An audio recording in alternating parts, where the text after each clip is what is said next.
तुम्हें दोबारा जन्म लेना है। प्रभु यीशु मसीह निकोदेमुस से कहता है तुम्हें दोबारा जन्म लेना है। निकोदेमुस इस बात को समझ नहीं पाता। भाइयों बहनों, अप्रैल की 28 तारीख है, सोमवार का दिन है और आज के दिन में सुसमाचार हम सबों के सम्मुख रखा है। संत यूहन्ना के द्वारा रचित सुसमाचार अध्याय 3 पद संख्या 1 से 8 का प्रसंग है।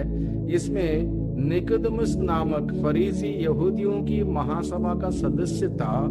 वह रात को ईसा के पास आया और बोला, रब्बी, हम जानते हैं कि आप ईश्वर की ओर से आए हुए गुरु हैं।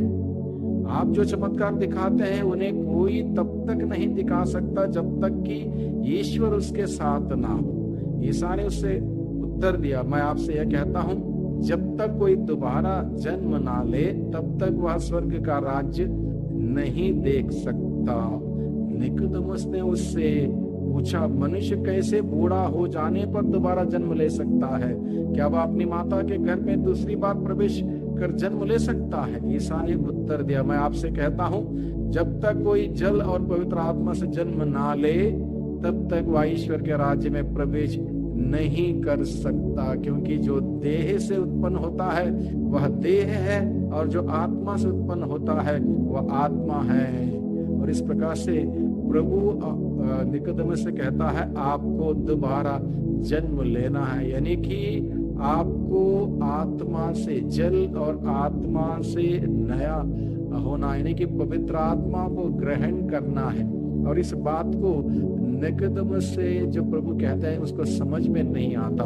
वही बात प्रभु हम सबों के सम्मुख रखता है, जब तक कोई दोबारा जन्म नहीं लेता तब तक स्वर्ग का राज्य नहीं देख सकता। यानी कि जो देह है वो देह से उत्पन्न देह से उत्पन्न होता हुआ देह है, और जो आत्मा से उत्पन्न होता है वह आत्मा है। और आगे प्रभु कहता है आपको दोबारा जन्म लेना है। पवन जिधर चाहता उधर बहता है, आप उसकी आवाज सुनते हैं तो यह नहीं जानते कि वह किधर से आता किधर जाता है। जो आत्मा से जन्मा है वह ऐसा ही है। इस प्रकार से प्रभु बार बार निकोदेमुस से कहता दोबारा जन्म लेना, यानी कि नया होना है।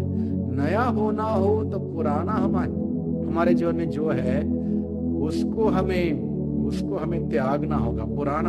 पुराने आदतें, पुराने सोच, पुराने विचार जो प्रभु के वचन के विरुद्ध है, प्रभु के योजना के खिलाफ है, जो भी कार्य, जो भी संगति, जो भी व्यवहार, जो भी आदत है, ये सब जो पुराना है, प्रभु के वचन के अनुसार नहीं है, प्रभु की इच्छा के अनुसार नहीं है, प्रभु की मर्जी के अनुसार नहीं है, उन सबको त्यागना, उन सबको छोड़ना होगा।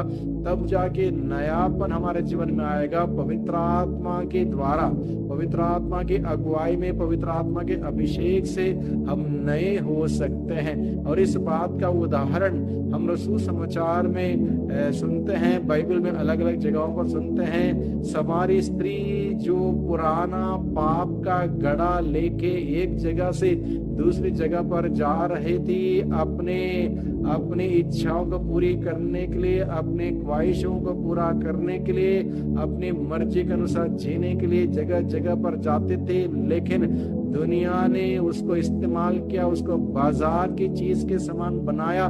लेकिन जब प्रभु से मुलाकात हुई, प्रभु से बातचीत हुई, प्रभु के संपर्क में जब वो आई, तब उसको एहसास हुआ कि मेरे अंदर बहुत कुछ गलत है, बहुत कुछ बेकार है, बहुत कुछ पापमय है, बहुत कुछ गलत चीजें हैं, गलत आदतें हैं।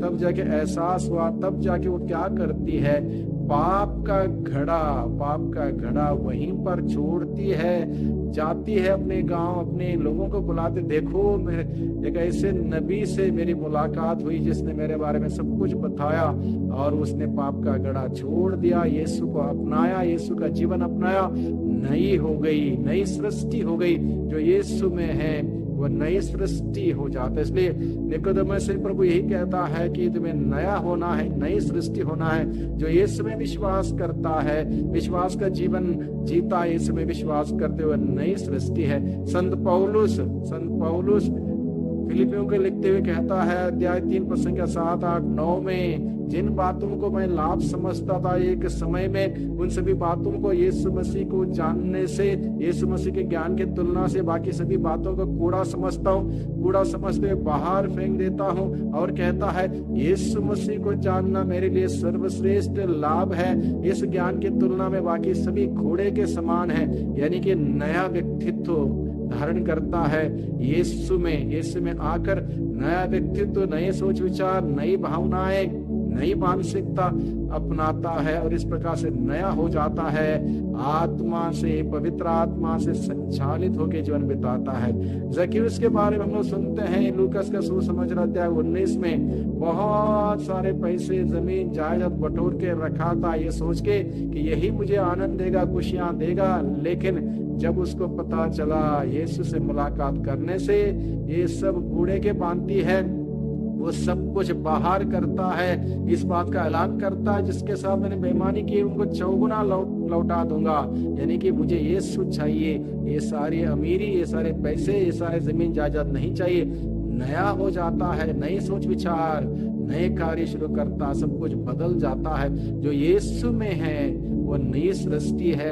इसलिए प्रभु हम सबों को आज के दिन में बुलाता है यीशु में नई सृष्टि बनने के लिए, नया मानसिकता धारण करने के लिए, नया स्वभाव अपनाने के लिए और नया हृदय और नया स्वभाव धारण करते हुए यीशु का जीवन जीने के लिए, पवित्र आत्मा से संचालित होने के लिए प्रभु हमें बुलाता है। प्रभु को धन्यवाद दें और एक सुंदर नया जीवन बिताएं, प्रभु के वचन के अनुसार, प्रभु की इच्छा के अनुसार, मर्जी के अनुसार एक सुंदर पवित्र नया जीवन बिताएं। प्रभु की आशीष बरकत हम सबों पर हमेशा बनी रहे। सबको धन्यवाद, सबको जय यीशु की।